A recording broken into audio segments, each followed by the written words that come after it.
मेरा तो कोई घर न था। शौहर ने भी बांझपन की वजह से तलाक दे दी थी। मैं एक रात की पनाह के लिए मारी मारी फिर रही थी, जब अचानक मेरी नजर एक आदमी पर पड़ी जो दुकान बंद करके घर जा रहा था। मैं फौरन इसके पास गई और बोली, मुझे खाने को कुछ दे दे, सुबह की भूखी हूँ। वो आदमी नेक था, मुझे अपने साथ घर ले आया और बोला, मेरे बच्चे की परवरिश कर, मैं तुझे तनख्वाह दूंगा, क्योंकि इसकी माँ मर गई है। मैं तो थी भी बांझ। इस बच्चे को लेकर बहुत खुश हुई। साथ ही मालिक ने मुझे ये कैसेट दी, बोला ये लोरी लगाकर इसे सुनाना तभी सो पाएगा। मगर जब मैंने वो कैसेट लगाई तो वो लोरी सुनते सुनते मैं खुद ही गहरी नींद में चली गई और जब सुबह उठी तो पांव तले से जमीन निकल गई, क्योंकि मेरा शौहर जो ही काम से वापस आया तो मैं जल्दी से इसकी जानिब पड़ी थी। मेरे हाथ में पानी का गिलास था जो मैंने अपने शौहर की जानिब बढ़ा दिया था। असद मुझे देखकर मुस्कुराने लगे थे। तभी मेरी सास जल्लाद बनकर अपने कमरे से निकल आई थी। वो कहने लगी, इस बांझ को फौरन तलाक दे दो, नहीं तो मैं ये घर छोड़कर चली जाऊंगी। मैं अपना सामान पैक करके बैठी हूँ। असद का मुंह बन गया था। वो अपना बैग उठाकर कमरे में चले गए थे। दरअसल मेरी शादी को 4 साल हो गए थे। औलाद से घर आबाद न हो सका था। मैं हर घड़ी औलाद की खातिर दुआएं करती रहती थी, मगर मेरी सुनी ना गई। मेरी सास तो जैसे मेरी दुश्मन बन गई थी। वो मुझे अपने घर में बर्दाश्त नहीं कर पा रही थी, इसलिए हर वक्त मेरी और असद की लड़ाई करवाती रहती थी। कभी किसी बात को बहाना बनाकर तूफान खड़ा कर दिया, तो भी किसी बात को। पिछले बरस जब वो कुछ दिनों के लिए अपनी बहन के घर गई तो उन्होंने इसकी बेटी को असद के लिए पसंद कर लिया था।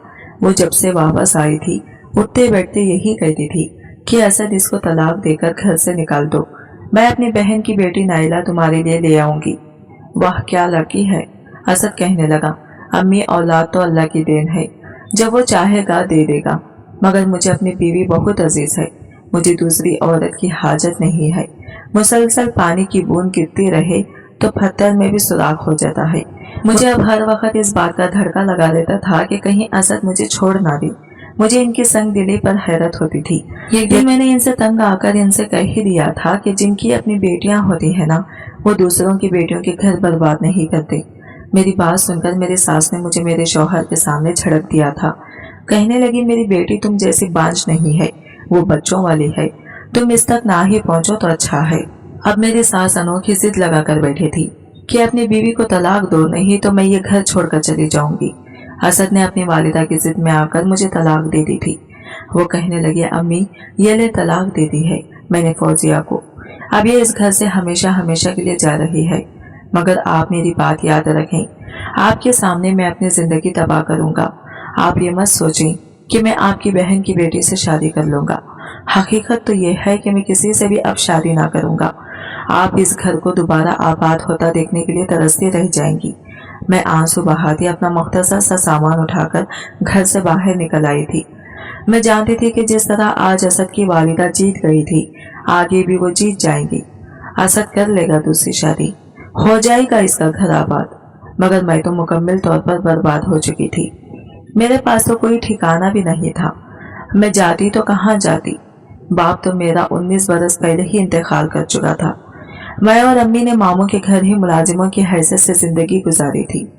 2 साल कबल अम्मी का भी इंतकाल हो गया था। रही बात मामू की, तो 6 माह कबल ही ये घर छोड़कर दूसरे घर शिफ्ट हो चुके थे। अब रात के 9 बजे चुके थे। मैं तनहा औरत ठिकाने की तलाश में सड़कों पर मारी मारी फिर रही थी। आते जाते लोग मुझे घूर घूर कर देख रहे थे, क्योंकि मैं तहाशा हसीन थी।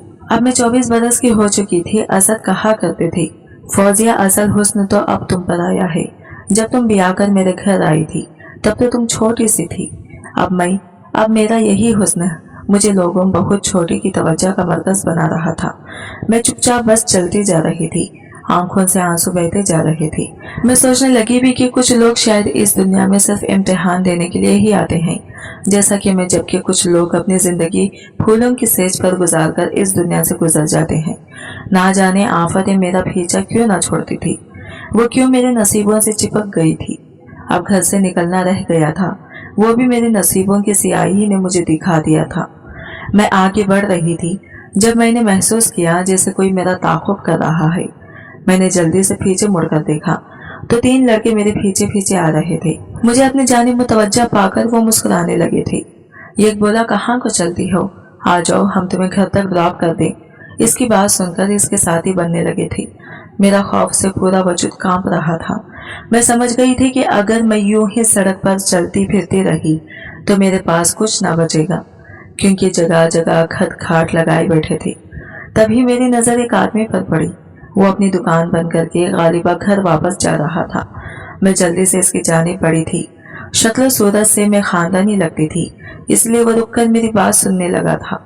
मैं बोली, शौहर ने तलाक देकर घर से निकाल दिया है, वालिदैन इस दुनिया में है नहीं, मेरे पास रहने के लिए कोई ठिकाना भी नहीं है, खुदारा मेरी मदद करें। मेरे पीछे चंद बदमाश लड़के पड़े हुए हैं। इस आदमी ने सर से पैर तक मेरे हुल्ले का मुशाहिदा किया था, जैसे ये देख रहा हो कि मेरे अल्फाज में कितनी सदाकत है। फिर वो बोला, चलो मेरे साथ। मैं इस आदमी के साथ चलने लगी थी। मुझे समझ नहीं आ रहा था कि मैं इस आदमी से ठिकाने का सवाल करके दुरुस्त किया है या गलत। मैंने सोचा कि चलो जो होगा देखा जाएगा। मैंने जैसे ही इस आदमी के घर में कदम रखा, मेरे कानों से छोटे से बच्चे की रोने की आवाज टकराई थी। वो आदमी जल्दी से आगे बढ़ा था, मैं भी इसके पीछे ही चलती थी। इसी 85 साल की एक बूढ़ी खातून थी जो इस नन्हे से जान को चुप कराने की कोशिश कर रही थी। वो आदमी बोला, अम्मी मैंने कितनी बार कहा है कि मेरे आने से पहले काम वाले को ना जाने दिया करें। आपसे ये बच्ची नहीं संभल सकती। आप उम्र के इस हिस्से में हैं जहां आपको खुद सहारे की जरूरत है। वो बच्ची मुसलसल रो रही थी। मैंने आगे बढ़कर इस बच्ची को गोद में ले लिया था। मुझे ऐसा लग रहा था जैसे मेरे बेकरार वजूद को सुकून सा मिल गया हो। वो लड़की भी मेरी आगोश में आकर सुकून महसूस कर रही थी, इसलिए आंखें मोड़ कर लेट गई। वो आदमी जल्दी से कमरे में चला गया और फीडर बनाकर ले आया। इसने मुझे फीडर थमा दिया तो मैं इस बच्ची को दूध पिलाने लगी थी। वो आदमी बोला, मेरा नाम फैज है, ये मेरी बच्ची है। 3 माह पहले इसकी वालिदा इसको जन्म देते हुए इस दुनिया से गुजर गई है। मुझे कोई ऐसी औरत नहीं मिलती जो मेरी बच्ची का माँ की तरह ख्याल रखे। मेरी अम्मी तो इस बच्चे को उठाने की भी सिक्कत नहीं रखती।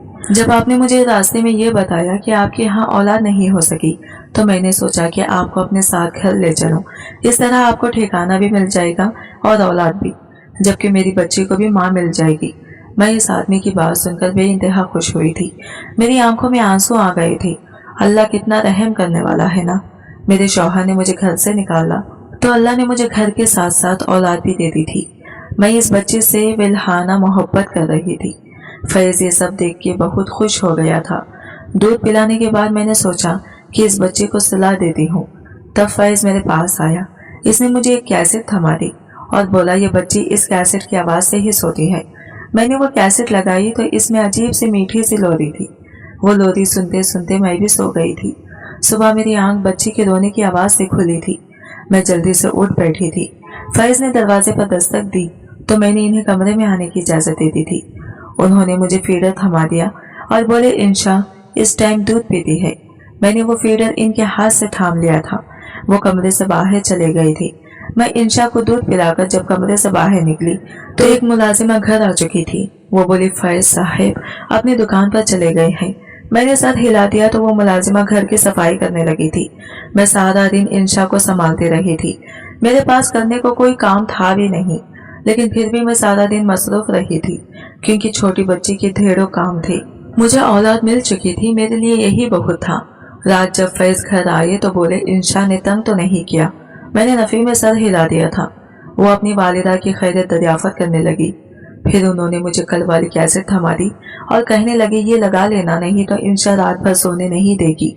मैंने इनके हाथ से वो कैसेट थाम ली थी। मैं इंशा के कपड़े बदल रही थी। तब मुझे ख्याल आया कि आज मुझे पहला दिन था इस घर में, जबकि मुझे ऐसे लग रहा था जैसे मैं सदियों से यहाँ रह रही हूँ। मैं तो सोचती थी कि असद के बगैर जी भी नहीं पाऊंगी, मगर इसका तो मुझे ख्याल तक नहीं आया था। मैं खुद को कोसने लगी थी। मैं कितनी बेवफा थी ना। असद ने तो अपनी वालिदा के दबाव में आकर मुझे तलाक दे दी थी, फिर मैंने किसके दबाव में आकर इन्हें भुला दिया। मैं खुद से सवाल जवाब कर रही थी। मैंने इंशा को सुलाना चाहा तो वो कैसेट लगा ली थी। इंशा बहुत परसुकून नींद सो चुकी थी, जबकि मेरी भी आंखें भारी होने लगी थी। मुझ पर नींद तारी हो चुकी थी, जबकि मेरी आंखों के सामने फैज की शक्ल घूमने लगी थी। सुबह जब मैं सोकर उठी तो मुझे खुद पर हैरत हो रही थी। मैं सारी रात फैज को ख्वाब में देखती रही थी। अब भी जब मैं सोकर उठी तो मेरी निगाहें बार बार दरवाजे पर उठ रही थी कि मैं एक झलक फैज की देख लूं। मुझे अपनी दीवानगी पर हैरत हो रही थी। मैंने बच्ची को फीडर बनाकर दे दिया, मगर फैज अपनी बेटी को देखने कमरे में नहीं आए थे। मैं जल्दी से उठकर बाहर निकल गई। मैंने सोचा कि शायद वो मुझे बाहर नजर आ जाए। मैं बाहर निकली तो मुलाजिमा घर के कामकाज में मसरूफ थी। मैं बोली, फैज कहाँ है? वो मुलाजिमा बोली, वो तो अपने काम पर चले गई है। मेरा दिल एकदम से बुझ सा गया था। मुझे कुछ भी अच्छा नहीं लग रहा था, यहाँ तक कि मुझे इंशा से भी अपनायत महसूस नहीं हो रही थी। मैं जानती थी कि ये सब गलत है। मैं अभी इद्दत में थी। मैं किसी मर्द के मुतालिक ऐसा नहीं सोच सकती थी, मगर मैं दिल के हाथों मजबूर हो गई थी। शायद मुझे फैज की तरफ से इज्जत खींच रही थी जो वो मुझे देते थे। रात जब फैज घर वापस आई तो मैंने इनसे कलाम तक ना किया था। वो बोले, फौजिया मेरी बेटी ठीक है।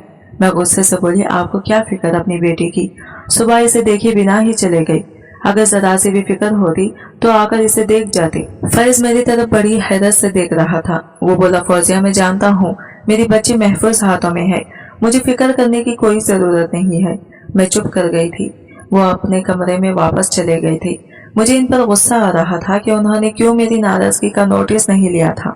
मैंने बच्ची को सुलाने के लिए वो कैसेट लगा दी थी। बच्ची सो चुकी थी जबकि मेरे कानों में किसी की गुफ्तगू की आवाज गूंजने लगी थी। कोई बेमानी से खैखा थी जो मुझे सुनाई दे रहे थे। मैंने बहुत कोशिश की कि मुझे समझ में आ जाए कि मैं अतराफ में क्या गुफ्तगू हो रही है, मगर मुझ पर नींद इस कदर गालिब आ चुकी थी कि मुझे अल्फाज सुनाई तो दे रहे थे मगर इनकी समझ नहीं आ रही थी। नींद की वादी में डूबने से पहले मेरे कानों में एक निस्वानी आवाज गूंजी थी। फिर सारी रात मुझे फैज के सपने आते रहे थे। मैं इस नतीजे पर पहुंच चुकी थी कि फकत 4 दिनों में ही मैं फैज की मोहब्बत में गिरफ्तार हो चुकी थी, मगर मैंने महसूस किया था कि वो मुझसे दूर दूर ही रहते थे। जाहिर सी बात थी वो मुझे अपनी बेटी के लिए लाए थे। इन्हें मेरे जज्बात व एहसासात की क्या परवाह हो सकती थी। सुबह फैज अपनी दुकान पर जाने से पहले मेरे कमरे में आए थे।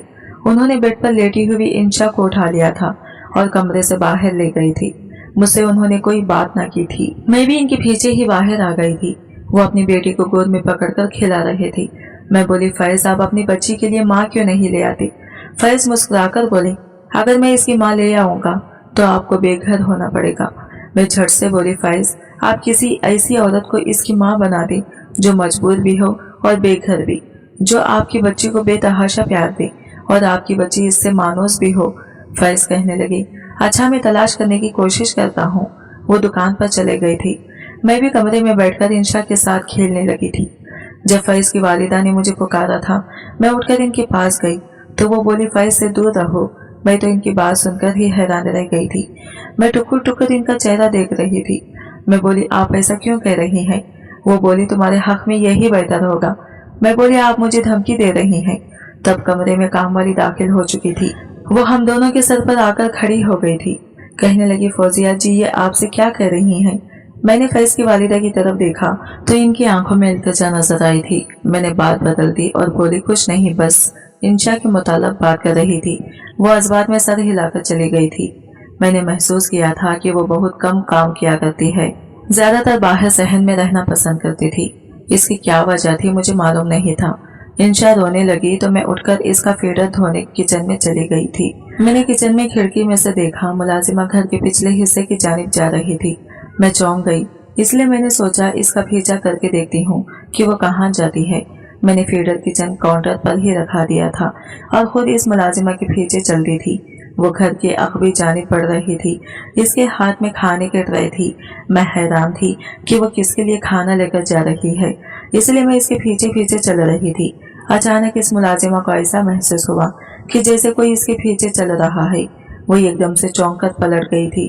मेरी तरफ देखकर पहले तो वह घबरा गई थी, फिर खूनख्वार नजरों से मुझे घूरती हुई मेरे पास आई थी। वो बोली, आप कहाँ जा रही हैं? लगता है आप चाहती हैं कि आपसे ये ठिकाना भी छीन जाए। मैं बहुत घबरा गई थी, इसलिए बोली, दरअसल वो मुझे आंटी ने भेजा था। इनके टांगों में बहुत दर्द है, वो दबानी थी। इतना कहकर मैं वापस पलट आई थी। वो भी मेरे पीछे वापस आ गई थी। अब मेरा दिमाग बेदार हो चुका था। मैंने महसूस किया था कि इस घर में कुछ गैर मामूली चीज लाजमी थी जो अब तक मेरी आंखों से ओझल रही थी। मैंने सोचा कि रात के वक्त तो मुलाजिमा अपने घर चली जाती है और फिर जब घर में लोरी वाली कैसेट लग जाती है तो सभी गहरी नींद सो जाते हैं।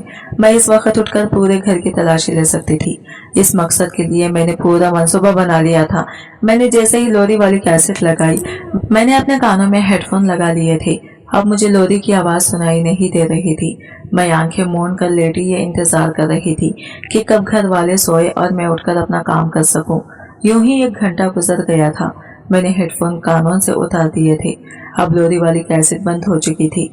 इससे पहले कि मैं उठकर बिस्तर पर बैठती, मेरे कानों में किसी औरत की आवाज सुनाई दी थी। वो गुस्से से चीख रही थी, मगर इसकी आवाज में शदीद दर्द भी था।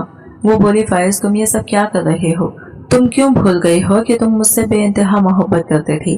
तब मेरे कानों में फैज की आवाज सुनाई दी थी। वो बोला, मैं बहुत जुनूनी हूँ यार, क्या करूं, जो चीज अच्छी लगती है इसको हासिल करके ही रहता हूँ। मुझे तुम अच्छी लगी थी, तुम मेरी दस्तरस में थी, इसलिए तुमसे शादी कर ली थी। मगर तुम्हारी भाभी मेरी दस्तरस में नहीं थी। जब मैंने इसे पहली बार देखा तो मैं दिल हार गया था। तुम्हें याद है ना, तब हम दुबई में रह रहे थे जब तुम्हारे भाई की शादी हुई थी। हमने वो सारी शादी वीडियोस में देखी थी। फिर मैंने अचानक से पाकिस्तान जाने का फैसला कर लिया था। तुम बहुत हैरान भी थे और मुझसे खफा भी हो गए थे कि अगर पाकिस्तान जाना ही था तो फिर भाई की शादी से पहले क्यों नहीं गए। तो बात दरअसल ये थी कि अगर मैं तुम्हारी भाभी पर फिदा ना हो जाता तो कभी भी पाकिस्तान जाने का फैसला ना करता। वो एक शादीशुदा औरत थी, इसे हासिल करना बहुत मुश्किल था।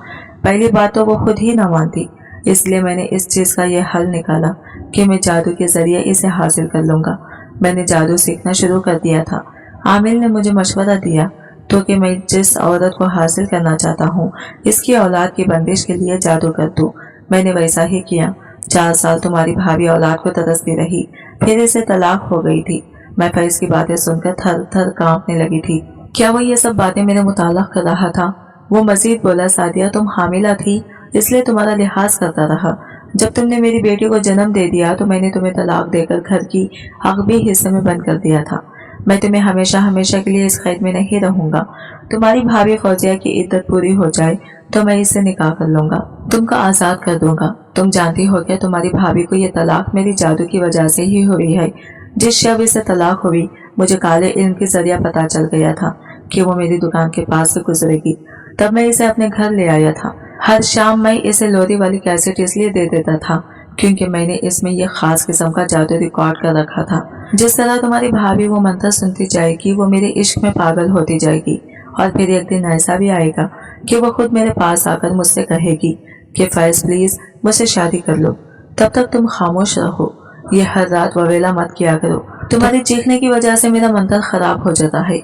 उफ खुदाया, मुझे तो अपने कानों को यकीन नहीं आ रहा था।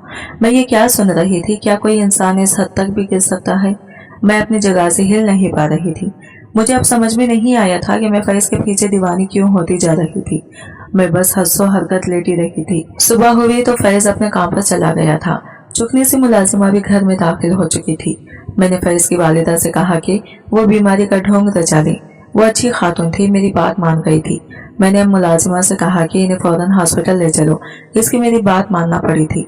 वो जैसे ही घर से निकली मैं घर की आखिर में आई थी। वहाँ यह कमरा था जिसको बाहर से सिर्फ कुंडी लगी हुई थी। मैंने दरवाजा खोल दिया था। सादिया बोली, फौजिया तुम? मैंने इसे खामोश रहने का इशारा किया था। मैं इसकी बेटी पहले से ही उठा चुकी थी। हम दोनों चुपचाप घर से निकल गए थे। मैं इसे पाजियाब कराने में कामयाब हो चुकी थी। मैं इसे इसके मायके ले गई थी। घर में झांक कर देखा तो बहुत बुरा हाल हो चुका था। मुझे वहां जाकर पता चला था कि असद ने मुझे तलाक देने के काम भी छोड़ दिया था और दूसरी शादी भी नहीं की थी। मेरी सास ने मुझे घर से तलाक दिलवा कर निकाला था। आज इसकी बेटी तलाक लेकर घर वापस आ चुकी थी। मेरी सास मेरे कदमों में बैठकर मुझसे माफी मांगने लगी थी। मेरी मिन्नत समाजत कर लग गई थी कि मैं वापस ना जाऊं, मगर मैं तलाक के बाद इस घर में ठहर नहीं सकती थी, इसलिए असद के आने से पहले ही वहां से निकल गई थी। मेरा ठिकाना दारुल अमान बन चुका है। मैंने यहाँ आकर खुद पर हुए जादू का तोड़ भी करवाया था। फैज पर पुलिस मुकदमा भी करवा दिया था। आज वो जेल के सलाखों के पीछे जिंदगी बसर कर रहा है। मुझ पर जिसने जुल्म किया था वो अपने किए की सजा भुगत रहा था। मेरे इत्मीनान के लिए यही काफी था। आज की वीडियो कहानी आपको कैसे लगी कमेंट करके जरूर बताएगा और वीडियो अच्छी लगी है तो लाइक शेयर जरूर कीजिएगा। हमारे चैनल को सब्सक्राइब करें फ्रेंड्स। मिलते हैं अगले न्यू वीडियो के साथ, तब तक ले बाय बाय, टेक केयर, अल्लाह हाफिज।